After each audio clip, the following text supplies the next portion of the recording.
No último dia 14 de abril, o professor Pedro Leitão deu início a uma série de lives com o objetivo de trazer ao debate temas importantes na atualidade. Neste segundo bate-papo, ele conversou com o economista Mário Sérgio Carraro Teles nesta quarta-feira. Mário Teles, que é caratinguense, atualmente é gerente de política econômica da Confederação Nacional das Indústrias em Brasília.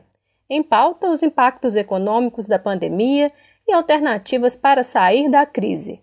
Para o economista, o impacto foi até menor do que se esperava e mais acentuado entre os meses de março até maio de 2020.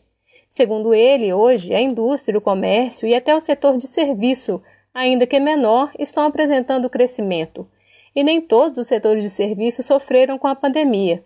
Os serviços de TI, por exemplo, tiveram um grande crescimento. Eu te diria, assim, para resumir, que o estrago até o momento foi até menor do que o que estava inicialmente previsto. Tá? Houve um impacto muito grande nos primeiros meses, principalmente março, abril e maio do ano passado.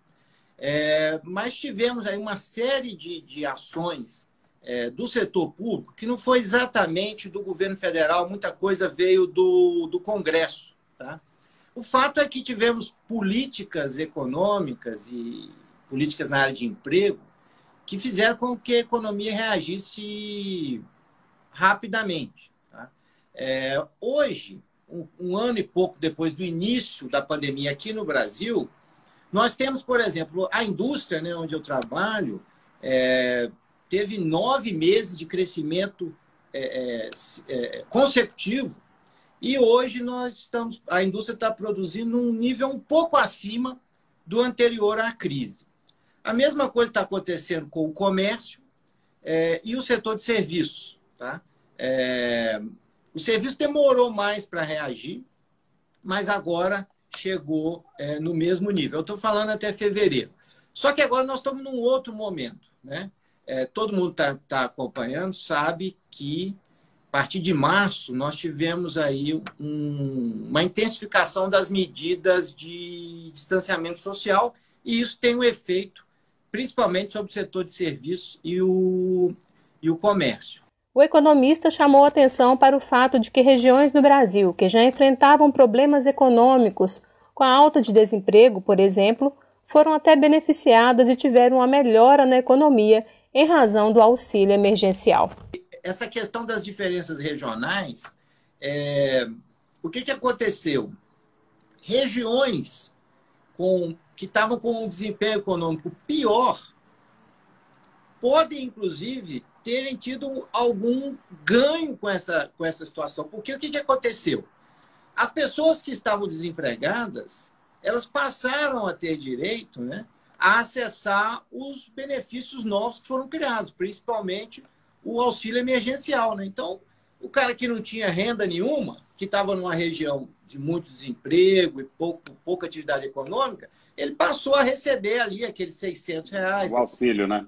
O auxílio foi muito importante. Quando a gente olha, né, isso deve estar acontecendo aí em Caratinga, com certeza, mas preço de material de construção, por exemplo, os preços dispararam, porque houve uma corrida para esse setor, muita gente destinando para lá o recurso que tinha chegado do auxílio emergencial. E o auxílio foi muito dinheiro, né? 250 bilhões de reais só no auxílio, fora os outros programas. Mário Teles acredita que após a vacinação da população, o Brasil tem como voltar a crescer. Mas é preciso mudanças, pois existem problemas muito anteriores à pandemia para serem resolvidos. Segundo o economista, de 2009 a 2019, o Brasil cresceu apenas 0,9% ao ano, o que, levando em consideração o crescimento da população, é como se não tivéssemos crescido nada. Na verdade, o país empobreceu neste período. Um grande ponto de preocupação era não deixar a economia ter uma destruição muito grande, né, da capacidade de produção, para que as empresas menos empresas quebrassem, que o estrago não fosse tão grande. Tá? Isso foi uma preocupação, de modo que agora, se nós tivermos uma vacinação de um ritmo interessante, temos a estrutura para voltarmos a crescer. Mas aí vem um problema, né, Pedrinho? Nós estamos falando aqui, quando eu digo que o comércio, os serviços e a indústria estão mais ou menos no nível que eles estavam há um ano atrás, nós estamos dizendo basicamente que perdemos um ano, né? Então, a questão não é que não houve um problema. Houve. O problema não foi do tamanho que se pensava inicialmente, mas basicamente nós ficamos aí um ano sem crescimento, sem aumento de produção. E temos que lembrar que nós já vimos há alguns anos com um ritmo de crescimento muito baixo. Muito baixo, né? Então, passado esse problema, com a questão da vacinação, digamos que nós vamos voltar aos problemas que nós tínhamos no início do ano passado e que eram muitos e que precisam ser resolvidos. Para o economista, uma das principais questões para retomar o crescimento é a aprovação da reforma tributária, que, embora por si só não vá resolver o problema, conforme foi proposta, trará muitos benefícios para o crescimento econômico.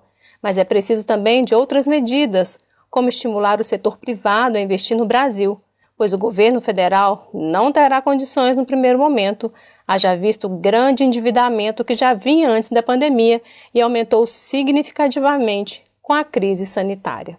A questão de pagar menos impostos, Pedro, vamos começar por esse ponto. Nós temos o Estado aí que a gente tem que sustentar, né? E são os impostos que sustentam os gastos públicos. Então, no agregado, eu não vejo uma forma de a gente reduzir a carga tributária nesse momento, ainda mais com toda essa conta da pandemia que vai ficar para a gente pagar no futuro, né? Porque tudo isso que a gente falou aqui, o auxílio, foram 250 bilhões de reais. Isso ficou à conta, né? Porque o buraco nas contas públicas foi gigantesco, 700 bilhões de reais. Então, essa conta ficou. Tá? Agora, as boas notícias, a primeira é que a reforma que está proposta no Congresso, a PEC chamada PEC 45, é uma proposta excelente. Tá? E eu vou explicar assim, de uma forma bem simples os efeitos para a população. Tá? Primeiro, é crescimento econômico. O nosso sistema tributário atual ele é complexo e é cheio de distorções que fazem com que o Brasil cresça menos. E como eu disse ali atrás, né, o Brasil cresceu 0,9% nos últimos 11 anos antes da pandemia. E o sistema tributário é responsável por esse crescimento baixo em uma grande magnitude. Ele explica grande parte. Por quê?